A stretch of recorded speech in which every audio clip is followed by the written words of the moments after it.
Sir, 17 days to go na lang po yung proclamation ni President-elect Bongbong Marcos. Meron kang order na yung strict maximum tolerance and yung no permit, no rally.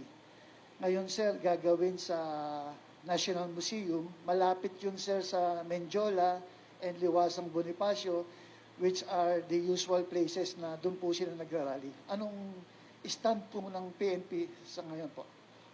Well, kung ang isisigaw mo naman, mabuhay si Bongbong Marcos, di ilalapit pa kita siguro.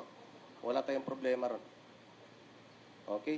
So sa mga nagrarally at sinisigaw ninyo na mabuhay yung bagong presidente, di okay. Magsama-sama tayo dyan. Sir, i-allow ba sila na... Basta ang isisigaw mo nga, mabuhay yung bagong presidente, wala namang problema. Pero pag umalis na naman dun sa lugar na yun, sir, Come again?